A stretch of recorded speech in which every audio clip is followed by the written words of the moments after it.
हाँ तो बच्चों, आज हम लोग जो है क्लास 10th में पहला चैप्टर हम लोगों का ख़त्म हो गया था। English medium NCERT part geography के चैप्टर फर्स्ट में की बात कर रहे हैं। तो इसमें आप देखेंगे हम लोग चैप्टर फर्स्ट पढ़ चुके हैं। अब इसमें हम लोग लास्ट में क्वेश्चंस देखेंगे। क्वेश्चंस आप लोग हो सकता है कुछ हल भी किए हों, और अगर न हल किए होंगे तो हम यहाँ पर आज क्वेश्चन हम लोग कुछ हल करेंगे। आप देखेंगे जैसे लास्ट में देखेंगे पेज नंबर 12 पर देखेंगे आप एक्सरसाइज मल्टीपल टाइप क्वेश्चंस हैं। जैसे देखेंगे फर्स्ट क्वेश्चन है which one of the following type of resource is iron ओर।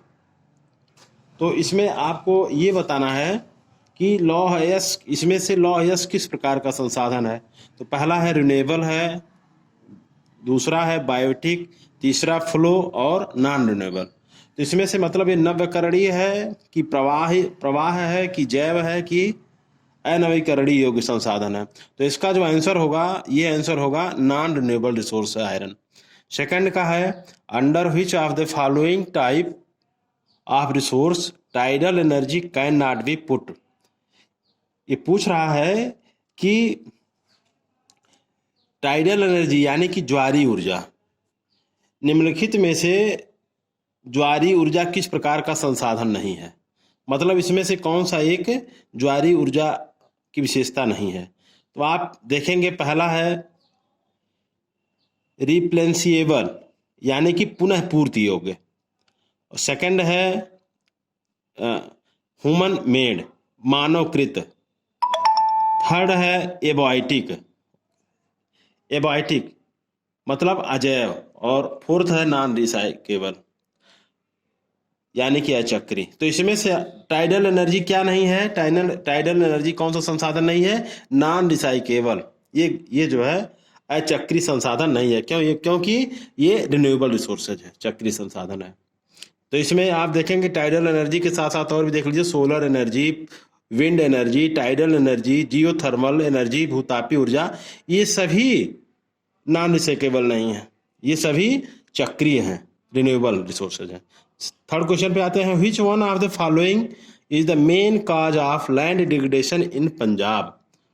निम्नलिखित में से पंजाब में भूमि निम्नीकरण का क्या कारण है। आज चैप्टर के पहले पार्ट में आप पढ़ चुके हैं भूमि निम्नीकरण का क्या कारण है पंजाब में। तो इसमें देखेंगे इंटेंसिव कल्टीवेशन है, डिफॉरेस्टेशन है, ओवर इरिगेशन है, ओवर ग्रेजिंग है।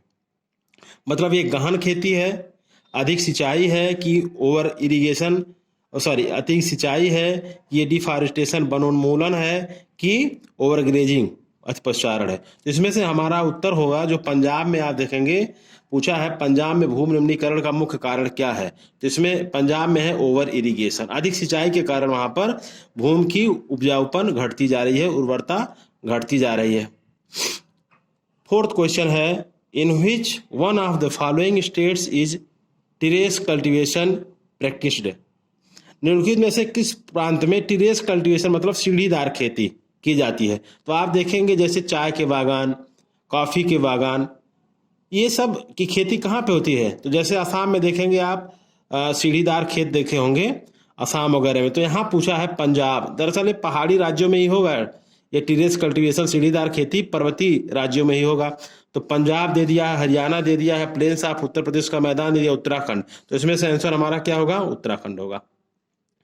फिर लास्ट है in which of the following states black soil is predominantly found. मतलब निम्नलिखित में से जो है काली मिट्टी कहाँ पाई जाती है निम्नलिखित राज्यों में से। तो इसमें से आपको ये कन्फर्म ही होगा जम्मू कश्मीर, राजस्थान, झारखंड, महाराष्ट्र।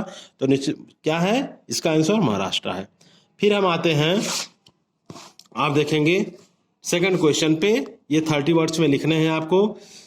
पहला क्वेश्चन है name 3 states having black soil and the crop which is mainly grow in it. तो इसमें आप देखेंगे 3 राज्यों के नाम बताने हैं जहां काली मिट्टी पाई जाती है। Name 3 states having black soil, जो ब्लैक सॉइल रखते हैं। तो इसमें पहला है सबसे अधिक मात्रा में महाराष्ट्र में है। तो यहाँ हम शार्ट में लिख सकते हैं, पहला क्या है महाराष्ट्र, सेकंड क्या है गुजरात है, गुजरात का सौराष्ट्र क्षेत्र, और तीसरा क्या होगा, तीसरा इसमें से होगा मध्य प्रदेश। तो महाराष्ट्र, गुजरात और मध्य प्रदेश, इन राज्यों में मुख्यतः काली मिट्टी मिलती है। And the crop which is mainly grown it, और इस काली मिट्टी में कौन सी फसलें पैदा होती हैं? तो काली मिट्टी की सबसे प्रमुख जो क्रॉप्स है वो है कॉटन, यानी कि कपास, कॉटन है, शुगरकेन है, गन्ना है, इसके अलावा मिलेट्स हैं, ज्वार बाजरे हैं, ये सभी जो है काली मिट्टी में पैदा होने वाली प्रमुख फसलें हैं, मेनली ये क्रॉप्स। फिर second question, what type of soil is found in the river deltas of the eastern coast. तो आप 9th में ही पढ़ चुके हैं वेस्टर्न कोस्ट, ईस्टर्न कोस्ट। तो ईस्टर्न कोस्ट यानी कि पूर्वी तट पर पूछा जा रहा है ये क्वेश्चन, पूर्वी घाट या पूर्वी तट पर क्या है, पूर्वी समुद्र तट पर कौन सी मिट्टी मिलेगी डेल्टा में? तो आप देखेंगे कावेरी, गोदावरी, कृष्णा, इन सब नदियों के डेल्टा में कौन सी मिट्टी मिलेगी? एलुवियल सॉइल मिलेगी। तो इसका आंसर हो जाएगा which type of soil is found in the river deltas of the eastern coast. तो आंसर हो जाएगा alluvial soil. Give 3 main features of the types of soil. तो एलुवियल सॉइल के 3 मुख्य विशेषताएं क्या है? तो पहला जो पहली आप विशेषता लिखेंगे, तो पहला है एलुवियल सॉइल वेरी फर्टाइल होती है, बहुत ही उपजाऊ होती है। फिर आप दूसरा लिखेंगे कि एलुवियल सॉइल में आप देखेंगे पोटास, फास्फोरस और चूना अधिक मात्रा में मिलता है। ये चूना अधिक मात्रा में मिलता है, जबकि नाइट्रोजन की क्या होती है, इसमें कमी पाई जाती है। ये दूसरी विशेषता होगी। और तीसरी विशेषता आप बता सकते हैं इसमें कौन कौन सी फसलें पैदा होती हैं। तो आप बताएंगे एलुवियल सॉइल में राइस है, व्हीट है, और इसके अलावा जो है शुगर केन है, ये सब एलुवियल सॉइल में पैदा होने वाली प्रमुख फसलें हैं।